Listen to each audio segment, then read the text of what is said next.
Hello everyone, and welcome back to another devlog for Mistwinter Bay. Today I'm going to discuss the core gameplay in Mistwinter Bay. But before we start, I'd like to thank our first patron, Emily. The link to our Patreon is in the description, and it'd mean the world to us if you'd like to support us in our game dev journey. Anyways, I'm Wogglawooh, and let's jump into the devlog.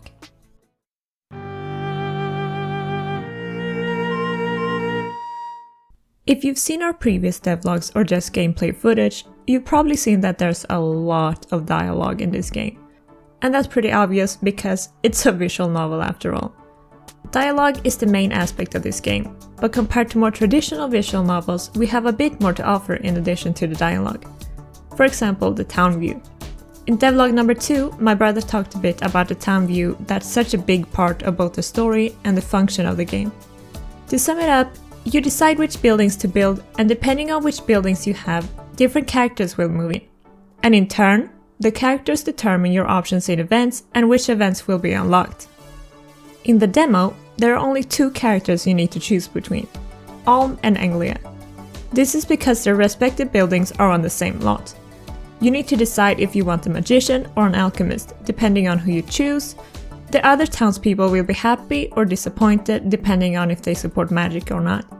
The one who inevitably gets left out will be unavailable for the rest of the game, so it's important to choose wisely. If you have Alm in your town, you can unlock an event that requires special conditions, these conditions being Alm and Hector. This will apply to all characters in the game. They will be part of events that can only be unlocked if you have them in your town. This is why the inn is such an important feature, especially for the full game.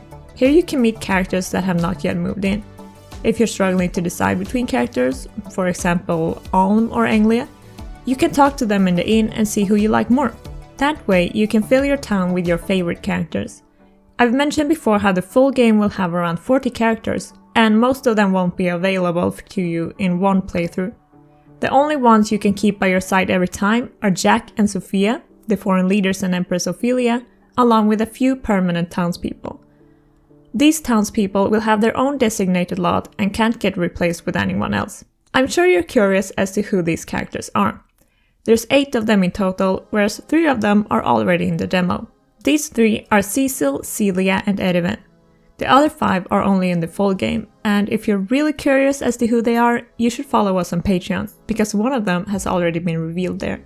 And they may or may not be the best character in the game, just saying. Anyways, these 8 are permanent residents that can't be replaced because frankly, it wouldn't make sense to swap them for something else. Like, how could you replace the graveyard keeper? They're pretty damn important. Same thing with the innkeeper. You need Cecil and his building to be able to meet other possible residents. Aside from these 8, all others can be replaced with someone else. Yes, that's right, Dawn. You can be replaced even though you're one of the starter characters. But enough about the characters and town view for now. Let's talk a bit about another very important part of the gameplay, the events. The game's events are the main part of the whole game, and even though it can seem simple on the surface, each event has multiple different outcomes depending on the player's choices and resources. Just like whole events can be closed off depending on what characters you have, dialogue options can be closed off depending on your resources. An example is whether you have a prison or not.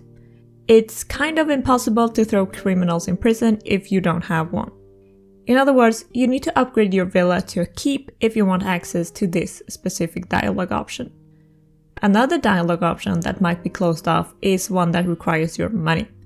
If you don't have enough money, you can't bribe someone, for example. For long events that take place over the span of 2 months, the whole second part of the event is entirely dependent on what choices you make in the first half. For example, there's an event, spoiler alert, with a former very much dead sovereign. In the first half, you find a coffin with strange markings, and you can choose to research the coffin, open it, or send it somewhere else. Each choice gives different paths for the second half of the event. If you research the coffin, you get to choose to inspect the markings or try to figure out who's in the coffin. That way, you can hopefully do something about the person inside to either help them or get rid of them before something else happens. If you instead choose to open the coffin, well, I guess you'll spend the next half of the event personally figuring out who's actually in the coffin. This is how the events can branch out and lead to completely different outcomes, both for your character and the town as a whole. And this is true for most long events, but the short ones also have different outcomes depending on what you choose to do. Not to mention that there are so many flavor options in the game that don't exactly determine the outcome of events, but still lead to different conversation topics. Well, how about it? Hopefully you can see how vast this game truly is. I mean, the demo alone contains over 200,000 words. That's like a full-length novel, and it's still just a fraction of all the content. There are infinite possibilities for events in Mistwinter Bay.